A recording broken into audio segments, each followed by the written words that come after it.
Okay. Hi, everybody. Welcome to Achieve Your Goals and Be More OT in Life, an Indie Bridge event produced by the OT Association. Randy, if you would go ahead and advance the slide there. To share your example, add to the discussion, or ask a question, raise your virtual hand and we'll call on you. Or you can write it in the chat for everyone and we'll call on you. And Randy, we have an older version of our PowerPoint. It's okay, we'll live. If you write to Mary in the list of attendees, I will read your question or statement out loud anonymously for the group. So you have anonymity if you want it. Or you can just wait for open discussion after the presentation. Okay, go ahead and advance. If you'd like to get hold of us, offer some suggestions, or just say hi, we have info@indiebridge.org is our email for questions, suggestions, and email. Indiebridge.org is the name of our website, but to contact us directly, please use info@indiebridge.org. Keep your eyes peeled for a quick survey via email about future OT Association event topics. We'd love your input. And we're going to be sending out that survey this coming week. Or if you have an idea for an event or some topic you'd like to see addressed, just email us at info@indiebridge.org with your ideas, and we'd love to hear from that. Indie Bridge is also on Facebook. We have a publicly visible uh, for adding. Okay, this is really kind of complicated. You can find us on Facebook. Just put in quotes Indie Bridge, and you can ask for admittance. You do need to answer the questions we ask and agree to the group rules. So go ahead and find us on Facebook if you haven't already. We'd love to see you, or email info@indiebridge.org for an invitation. Okay, next slide. Okay, whoops, where we go? There we go. Oh, our next OTA event is Overcoming Barriers to Going OT. That's Saturday, April 12th, 2025, 10 a.m. Pacific time. And we'd love to see you there too. Put that on your calendar. Okay, the OT Association is composed of 7 individuals from all over the world. Trey Lotz is our main guy. Oh, he's OT8, Class 9, and an L's auditor. Randy Smith is OT7, Class 9, auditor and CS. Z Snyder, OT8, Class 5 grad and auditor, and she's also one of our admins. She's also one of our admins for Indie Bridge, and she's a lovely human being. Jerry Tunadal, OT8, Class 9, Auditor and CS. And Ingrid Hoffman, OT8 and Dianetics Auditor. Greg Cohen, OT8, Class 2. And me, I'm your chair. I'm the chair of the OTA, which means I herd the cats and keep the paperwork. But I'm your MC today. My name is Mary Blackford. I'm OT6, currently on solo knots, and Class 1 auditor. All right, I'm currently retraining, which is a lovely thing to do, by the way, and I'm really close to finishing redoing level 0. Okay, I thought I'd include this because it's on every other the written thing that L. Ron Hubbard has written in the beginning. In studying Dianetics and Scientology, be very, very certain you never go past a word you do not fully understand. The only reason a person gives up a study or becomes confused or unable to learn is that he or she has gone past a word or phrase that was not understood. Trying to read past a misunderstood word results in mental fogginess and difficulty in comprehending the passages which follow. If you find yourself experiencing this, return to the last portion you understood easily, locate the misunderstood word and get it defined correctly, and then go and somehow the last line has been dropped off. Randy, you got that? Yes. Okay. What's the last line? I don't have it. And I then go. have my screen zoomed up. But get Okay, it defined correctly and then go back and restudy what you were foggy on. perfect. It'll say something like that. Yeah. There you go. All right. Okay, next slide. Okay, today's speaker On the chart of attitudes is Randy Smith. Okay. Yay. Hello, everybody. Yay! Hello, hello, hello. Welcome all. So today, I'm going to talk about the ARC triangle.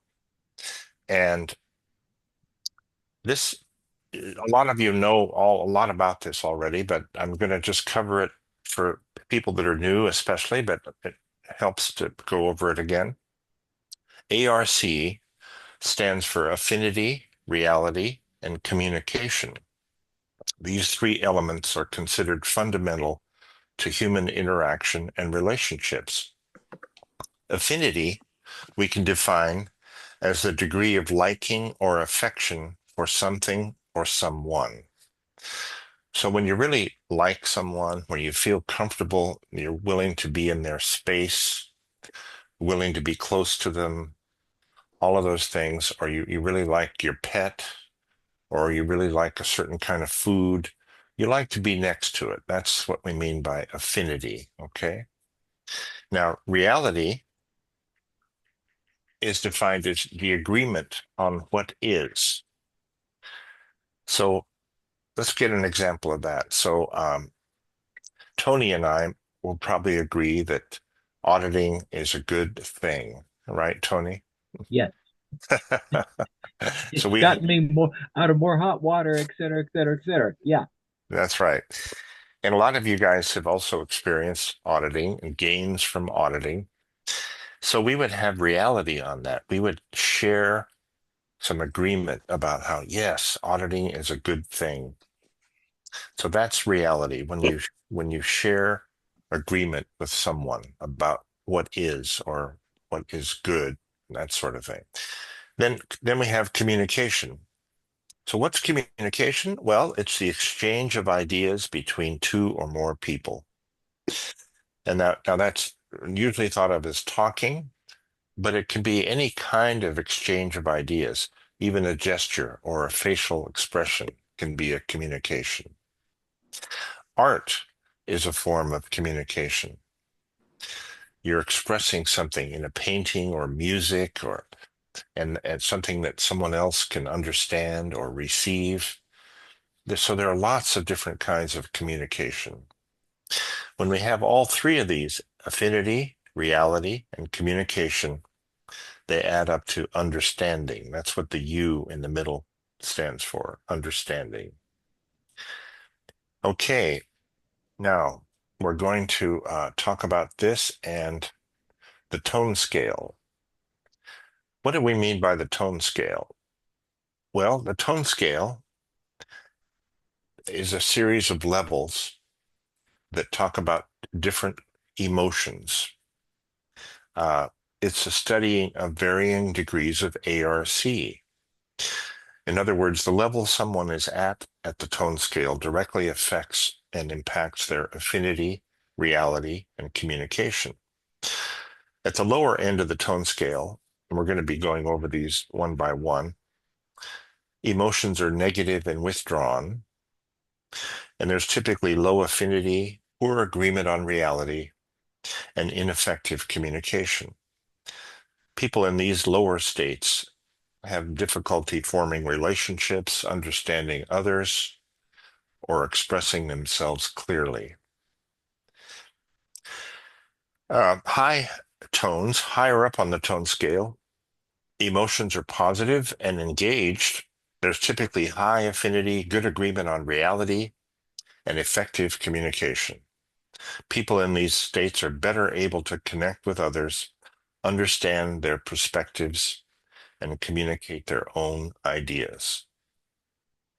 In essence, the tone scale helps us understand how emotions and states of being influence our ability to connect with others, agree on reality, and communicate effectively. It provides a framework for improving relationships and overall well-being by moving up the scale toward higher, more positive tones. So let's talk about affinity some more here. So affinity is, I'm going to move something around on my screen a little bit here. Yeah. Uh, that just gives examples of different tones of affinity. We're going to go over these more here in detail. And then we have the chart of attitudes. This was a chart Hubbard made in 1951 that isolates different attitudes people have. It somewhat parallels the tone scale because and what do we mean by an attitude? Here's a good definition of attitude: a settled way of thinking or feeling about someone or something, typically one that is reflected in a person's behavior, as in, she took a tough attitude toward other people's indulgences, or being competitive is an attitude of mind. The origin of the term attitude comes from the late 17th century.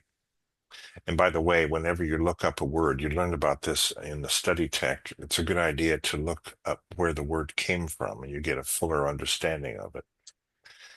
So, 17th century denotes the placing or posture of a figure in art. Comes from French, from Italian, attitudine, fitness, posture, from late Latin, aptitudo, from aptus, fit. So that's all about attitude, okay? Good. Now, there's a highest and low range of attitudes reflected in the chart of attitudes, and Mary is going to make accessible or send out to you a sample of this chart of attitudes after the lecture today. Yeah, it's already in the chat. Chart Great, of human attitudes, or yeah, chart of human. Never mind. Both of them are there. great. Thank you, Mary. Okay. Yeah, yeah, you Thank got you. it. Great. So the highest has to do with survives, being right, being fully responsible, owns all, everyone, and always. And let's see if I can give you more here about this. The lowest on the chart of attitudes: dead, wrong, no responsibility, owns nothing, nobody, never. Okay. And then let's take a look at working upward from the bottom of the chart. Okay. Just get to the right slide here. Oh, here's the highest, once again, in certain attitudes: motion source, truth, faith, I know, cause, I am. Those are the highest levels. Then in the lowest, we have stopped, hallucinations, distrust, I know not, full effect, and I am not. Okay. Now, what's important in understanding this is that people can move up and down this chart. It's not fixed. It's we'll start from some of the lower levels. Here's an illustrated tone scale, which is helpful. See, it goes from lower down there, failure, body death, etc. Goes up to higher and higher, happier tones. Okay.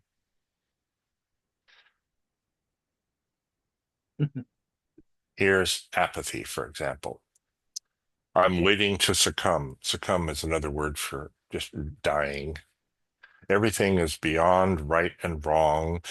I'm not even responsible for myself. I'd better not own. I'd better not have anything. Is there anybody? I'm nobody. I can't even face the past. I'm powerless before any motion. Things are never real. I can't know. I'm lost. I'm not important. So these are all apathy attitudes, okay? And then we have grief coming up from there. I can't survive it. Doubt, indecision. I was wrong. I was and I failed. I have to hide it. I've lost it.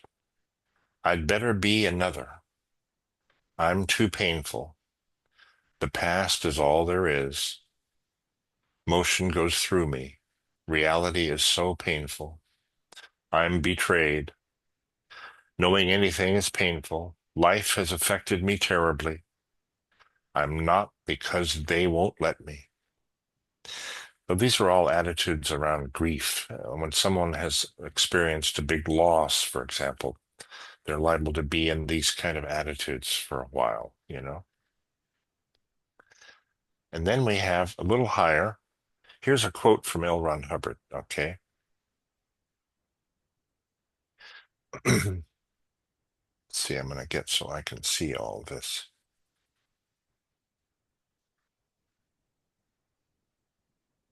I just have to move some things around here. How does life become totally painful? By total retreat. Total non-inspection becomes total pain. But existence is basically composed of a very few truths onto which have hung a great many artificialities, and which man has adorned with enormous numbers of lies. And man is prisoner of his own shadows. Now, one of the things you can do with man is to get him to look up and find out that he can look through the shadows and look at the shadows and find out what they are.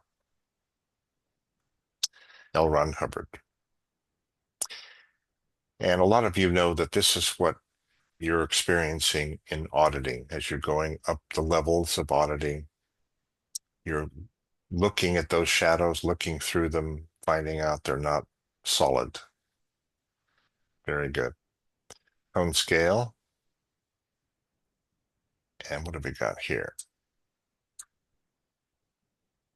Fear. Okay.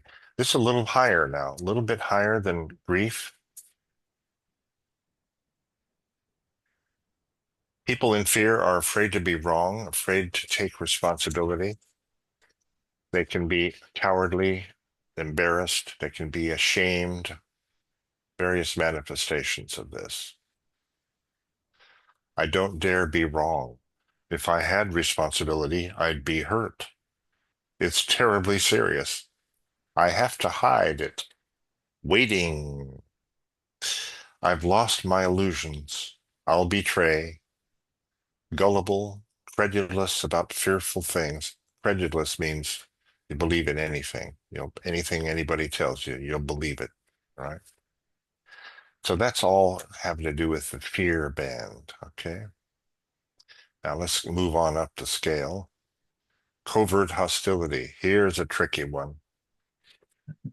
This is the one where the guy may be smiling, like it shows in the illustration, but he has a knife behind his back, hiding, or a stick with a nail in it. I guess I'll succumb, meaning I guess I'll die, but maybe I'll take you with me. I'm afraid to be right. I'm afraid I'll lose it. Maybe I'm not even myself. There may be no future or present. I have to stop motion. I'll control people or die. So it's better not to be real. Lies are the best. Life is threatening. I'm trying not to know, but it may affect me permanently. I would be if I could get around them. These are all attitudes of covert hostility. We can probably all think of people we've known like that. Well, let's move up to something more pleasant. Now, anger, okay? This is a little more pleasant, although it's not very pleasant to experience it. 1.5 on the tone scale. Everything had better succumb except me. I'm right whenever I'm wrong. You're wrong. You're responsible. How serious things are. It's mine. I own people and destroy material. I'm somebody. I hate whatever threatens me. The classic example of this is the New York City cab driver or somebody, you're walking down the street in New York, typically, and you look at someone curiously and they snap back at you and they say, "What are you looking at?" Now that can also be antagonism, which we're going to cover a little later, but basically they hate people They feel they're too good for them. They only want to know enough to destroy. I'll make an effect if I have to destroy everything, and so on. So that's anger. Let's move on up from there. Here's antagonism. Now, this is higher on the scale. It's more towards survival, but it's still somewhat contentious. They're still liable to be in fights. You'd better be right. You'd better take responsibility seriously. I own in spite of them. I've got to be myself somehow. The future can be faced barely. I'll stop it if it threatens me and I'll hurl it back. So this especially one is like somebody does something to you and you bat it right back at them. Like, what are you looking at? Why are you smiling at me? Reality is a threat. You can't trust things. If I find out, I'll blank. I could understand. You're not going to affect me. I'll be even if I don't like them. So that's antagonism. Now, what about up from there? Boredom. Now, when I first heard about this tone scale, I was listening to a lecture, and they said boredom is above antagonism and above anger and everything. And I didn't get this, and I raised my hand. I say, why is boredom higher than anger and antagonism? It seems kind of like apathy to me. And the lecturer said, well, at least in boredom, you know that things can be better. So that's one difference between boredom and these lower tones. Okay. So let's look at some of the attitudes of boredom. Sometimes you don't survive minor irresolution, meaning, can't really, not really decided on things particularly. Maybe it's serious. That's kind of attitude. Possessions are often troublesome. I'm myself and I'll make the best of it. I've got to be myself somehow. The future holds so much. The future can be faced, barely. See, that's a little more positive. The future holds so much. I can endure it. Present reality can be endured. Things can be trusted most of the time. You can't trust things. Life has a good effect on me. You're not going to affect me. I am along with them. I'll be okay. All right. Now, another aspect of boredom is, and you learn about this in the Hypnosis and the Tone Scale bulletin. A person with boredom, they'll be looking around. Their eyes will kind of be moving around from side to side, like they're looking for something to entertain them. They're looking for something interesting, like, what's going on? What's interesting around here? What can we do that's interesting? That's essentially boredom. That's a sign of boredom. Okay, good. Let's go up from there. Here's the tone scale, period. And what else? Conservatism, 3.0. Now, conservatism is a state of wanting to maintain the status quo. In other words, I like to keep things the way they are. That's the essence of conservatism. Things are fine, but we have to be cautious about changing anything too much. So I'm not too happy about sudden changes. Let's just keep things the way they are. Okay. It's higher. It's a higher tone. Things are good. Let's keep them that way. That's sort of attitude. Now, cheerfulness. On the tone scale, I'm alive and I like it. I guess we're all more or less right. Things aren't serious. I don't mind responsibility. I enjoy possessions. I'm myself and I'll make the best of it. The future holds so much. I Adjust myself as needed. I like reality most always. Things can be trusted most of the time.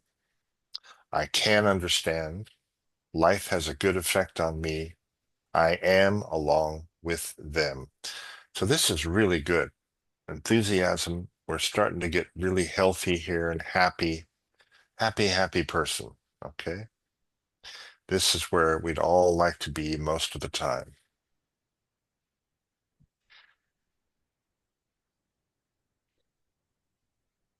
Okay. Now, then above that is something called aesthetics.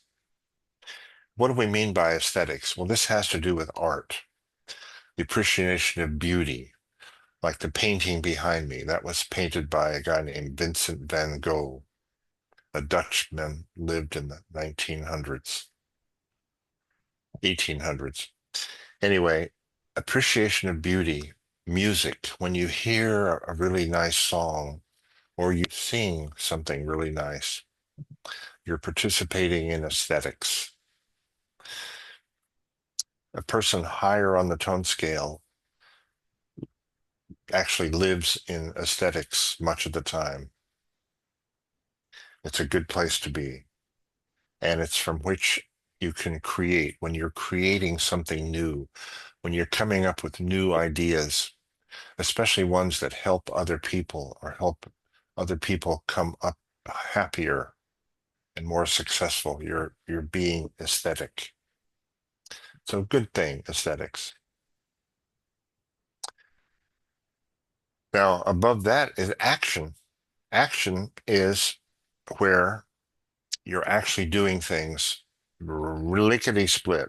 You know, you're getting a lot done without worrying too much about time. You're just very active. You're getting a lot done. You're very efficient. You're very capable. That's the tone level of action. Okay. An example of that would be, well, let's see, I have 6 minutes before my next appointment.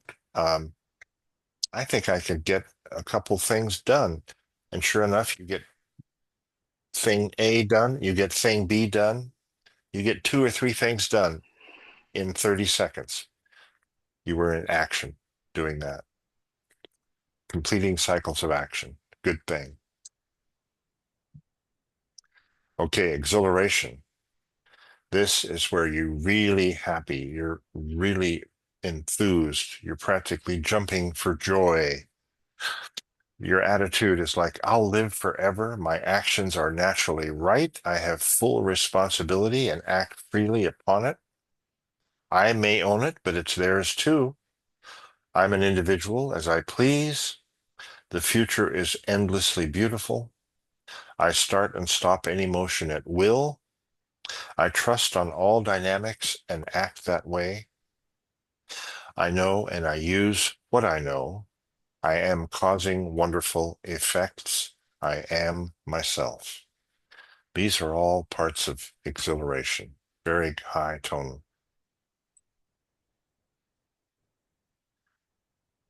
Now, there are different issues of the tone scale. The chart of attitudes says enthusiasm 11, tone scale enthusiasm 4. These are just different issues of the tone scale, different times. No big problem. Games. Here's a very, very high level. This is where you feel like I'll live forever. My actions are naturally right. I have full responsibility and act freely upon it. I may own it, but it's theirs too. It very much similar to exhilaration. The future is endlessly beautiful. I start and stop any motion at will. I can make any good thing real. I trust on all dynamics and act that way. I know and I use what I know. I am causing wonderful effects. I am myself. Now, this is where, when you're in the level of games, man, you're just playing. Everything is a game. You're playing. A game, of course, is freedom, barriers, purposes, and you're just having great fun with it. games. It's a very high level. Postulates. A postulate is a self-determined truth. It's like a causative decision where you say, this is going to happen, this is happening, this is the way things are, this is the way things are going to be. It's a very high level on the tone scale. This is where you create life. And serenity of beingness, 40. This is often called tone 40. This is the highest level of the scale. What does this mean? Serenity of beingness. Well, it's closely associated with the upper level of the scale. It's a very high level of spiritual awareness and peace.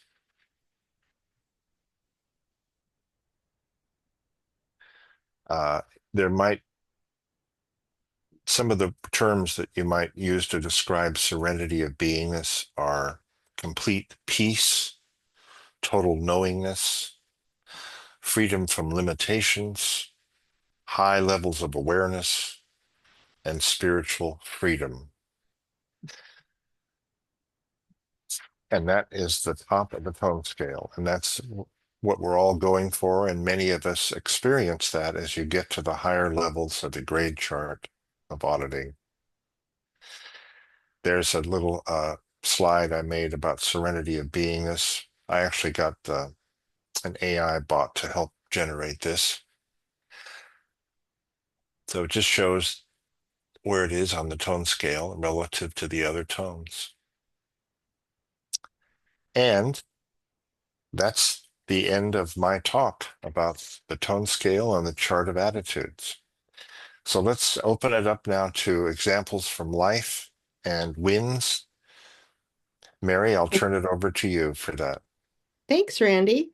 I actually had a question in chat. Someone asked what the definition of obnosis is. Oh, good. Let me get you a definition of that. Okay. It's a term coined by L. Ron Hubbard from the words observing the obvious. And let me read it out of the dictionary here. The observation of the obvious, the ability to look at the obvious. Okay. It's a coined or invented word meaning observing the obvious. There's no English or any other language precise equivalent for it. But that's what it means. It means to be able to observe the obvious, to really observe what's really there. Okay? All right, thanks very much. And Sure. just as a note, you could look that up in the Dianetics, excuse me, the Technical Dictionary of Dianetics and Scientology. That's what I was just reading it from. Yeah, Correct. yeah. There you go. Yeah, we're big on that here. Yay. And now I have to break my little promise here and say, and just as a notation, you were saying an observation on my part. You were saying that about tone 40. And Hmm. I'm restudying level 0, as you well know. And I observed that um, when you start the session, and this is in the level 0 materials, when you start the session, it's you say this is the session or start of session. It's tone 40. So, Now that's well, another definition of tone 40, Mary. It's is it really a different one? Okay, cool. yeah, that's intention without reservation. There we go. Yeah. All Tone right. 40. So, Okay. but you see where it is on the tone scale to do a Yeah, session. It's really kind of that's cool. that's right. That's right. Hmm. All right. Good. So, does anyone else have a question or just an example? Maybe I can start out. I had a real interesting observation the other day with someone. I was taking a class and a fellow came up to me and his communication just again obnosing, seeing the obvious. This fellow's communication didn't seem to have anything to do with a mutual reality. He was very much in his own reality. Uh, this fellow looked at me and said, "Oh, what's your name?" And I said, "Mary." And he goes, "Oh yeah, I know you. You were the one who taught the beginning sewing class. It's a sewing class.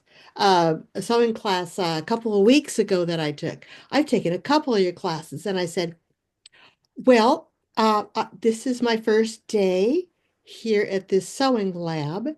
I don't think that was me. And this guy absolutely insisted. No, it was you. It was you. You were the one teaching the class. And I was like, okay. And I just went on with whatever I was doing. But this fellow, it was a level of reality, absolutely insisted that something, he was telling me who I was and what I was doing. And I'm like, okay. So it was just a very, I wasn't freaked out. It was just, oh, his reality is a little off. All right. And but yeah, on the chart of attitudes, you'll find sometimes you'll have to interpret if someone's reality is not quite what the common reality is. So Very just good, real Mary. interesting. Yeah, Yeah. it's just an interesting exercise in hypnosis and evaluation. hmm Great. Okay, who Olga else raised her now? hand about something. Oh, yay. Okay. Yeah, thank you. That was a great example about it was you. Wow. You were the one. No.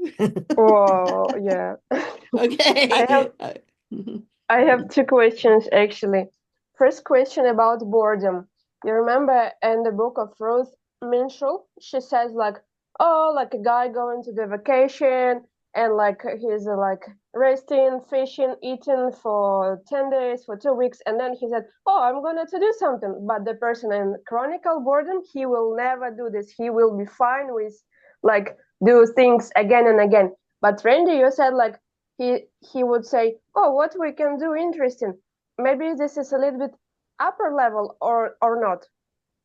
Oh, Maybe okay. this is like mild interest." hmm Yeah, those can be very close together. That's right. Yeah, mild interest would probably be just a little bit above boredom itself, you know? Right. Yeah, thanks. hmm hmm And another question is, we know that tone scale, like from 0 to 4, it's also body tone scale for body. Correct. From Yes, -40 +40 is like for Satan. And for that's right. example, I'm always thinking, okay, I'm free. Yeah, actually not thinking, I'm confused a little bit because if I'm doing Uh, okay, our next OTA event. It will be Overcoming Barriers to Going OT, Saturday, April 12th, at 10 a.m. Pacific time. And let's see the last slide there, Randy. What do we got? Okay, you know how to get in touch with us from our website, info@indiebridge.org, and Indie Bridge on Facebook. If you can find us, put it in quotes, Indie Bridge, and you'll find our site and apply. And remember to answer the membership questions and agree to the group rules, and we'll get you in there. All right, everybody. I guess that's it for us today. Got the last slide there, Randy? Yes. All righty. Thank you for being here. And that's it Thank for you. today. We'll Great see to you Thanks. on see the all of you guys. 12th if we See you don't see next you Bye. time, before then. everybody. Bye. Bye-bye. Thank you so much. Okay, Thank you. bye-bye.